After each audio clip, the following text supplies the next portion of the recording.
episode 58, a quick hack to easily get your work done at work.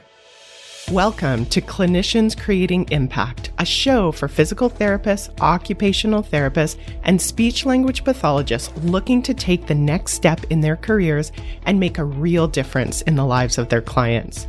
If you're looking to improve the lives of neurodiverse children and families with neurological-based challenges, grow your own business, or simply show up to help clients, this is the show for you. I'm Heather Branscombe, therapist, certified coach, clinical director, and owner of Abilities Neurological Rehabilitation. I have over 25 years experience in both the public and private sectors, and I'm here to help you become the therapist you want to be, supporting people to work towards their dreams and live their best lives. You ready to dive in? Let's go. Hi there, friend. I hope you're doing well today. I'm recording this episode right before I go on vacation to celebrate a milestone birthday. I haven't shared what milestone it is, but if you want to email me, I'm happy to tell you. The milestone isn't really the big deal. It's the vacation, obviously, that's going to be super fun. I am super excited to get away, and I've also been taking this time, because it's a milestone birthday, to think about my life and how much I actually enjoy my work. Now, of course, there are things that are less exciting about my work, and that's true in every job, even in this being my dream job that I have today, but doing this podcast is definitely one of the most fun things that I get to do. So today I wanted to share a gift to you in form of a quick hack that you definitely can take and adapt as you see fit to your situation. And hopefully it will make your work just a bit easier and hopefully a lot more fun. I love sharing these kind of things to make your work easier. And this is exactly why this podcast is a passion project.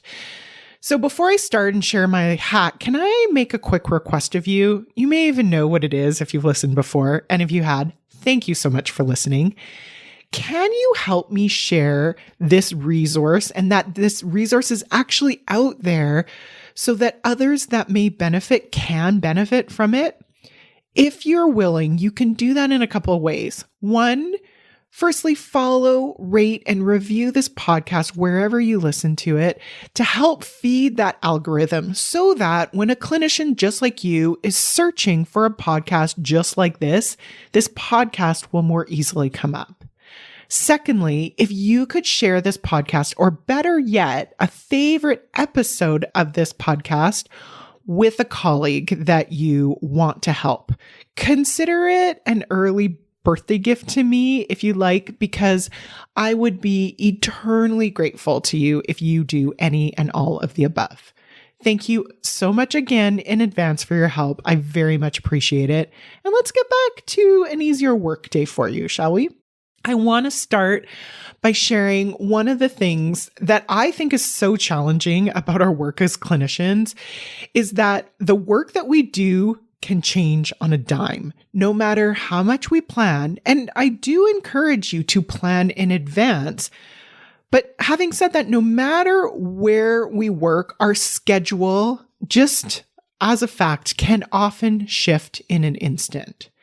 So if you want a deep hack on how I suggest you actually plan in advance to create the highest impact for you and those you work with, go back and listen to episode 9 of the podcast, which is how to get your charting and planning done at work.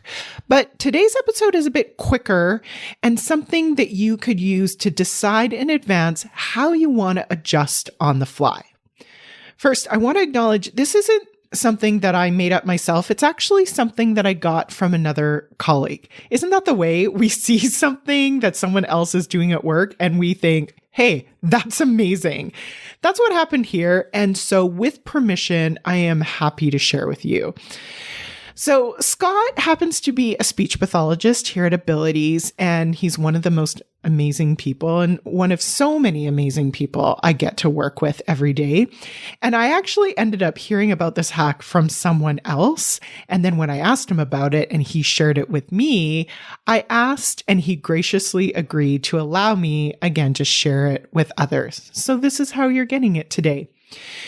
This hack is actually a workflow, and he has it laminated in an amazing speech pathologist fashion, and he's attached it to his desk at his quote unquote cheat sheet. And what it does is it helps him to decide easily and in advance what to do next in between his client sessions when he's at work. I'm actually going to share a copy of his actual sheet in the show notes as an example if you want to see it. Take it, adapt it, modify it, share it. And I just want to share that the hack isn't really that you should follow this work outline step by step to make work easier for me. The point is that Scott decided in advance how he wants to act when he has downtime or when his schedule changes. So he decided in advance what is his work hierarchy so that in the moment, he just needs to follow it.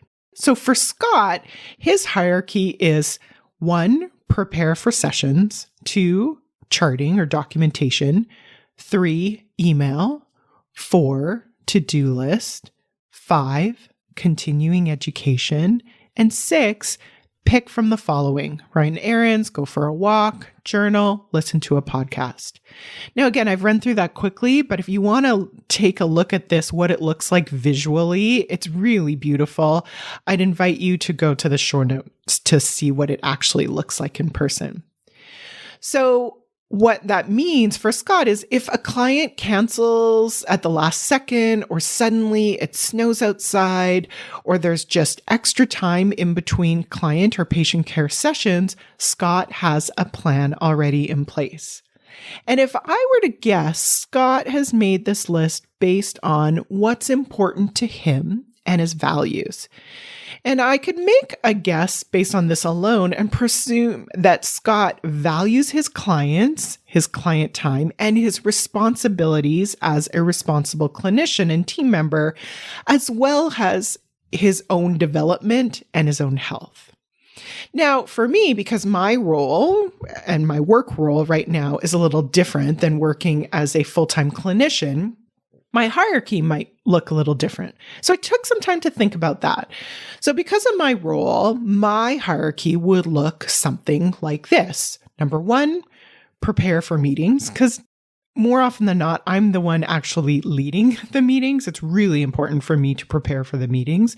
Number 2, texts and emails from team members.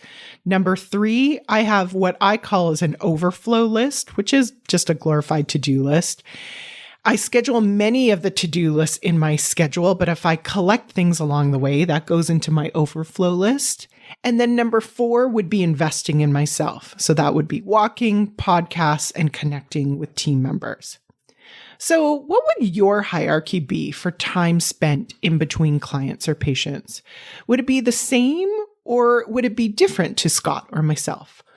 What is something that you're having a hard time getting done, and where would you put it in your own hierarchy? I love the quote that Scott actually has placed on his hierarchy, which again, you can take a look at in the show notes. And I also want to share it here. The quote goes, "Passion comes after you put in the hard work to become excellent at something valuable, not before. In other words, what you do for a living is much less important than how you do it." And that's a quote from Cal Newport, the author of Deep Work. So take a look at how you're doing things at work and how they are in alignment or maybe out of alignment with your values. What hierarchy can you decide in advance is the how you want to do your work and why? Give it a try and let me know how it goes. Yes, you're right. I am super busy, but I can tell you, I am never too busy to talk to you. You can feel free to email me, heather@abilitiesrehabilitation.com, because yes, I do have time, and yes, I do want to help you. With that, Have an amazing week, and I will talk to you soon. If you enjoyed today's show and don't want to worry about missing an episode, you can follow the show wherever you listen to your podcasts. And if you haven't already, I would really appreciate it if you could leave a rating and review to let me know what you think and to help others find clinicians creating impact. It doesn't have to be a 5-star rating, although I sure hope you love the show. I'd really want your honest feedback so I can create an awesome podcast that provides tons of value. To learn more about me and the work that I do, visit my website at www.abilitiesrehabilitation.com/clinicians corner to download your free Getting It All Done at Work process and to see what I'm up to. Thanks so much. Thanks for joining me this week on the Clinicians Creating Impact podcast. Want to learn more about the work I'm doing with Abilities Rehabilitation? Head on over to abilitiesrehabilitation.com. See you next week.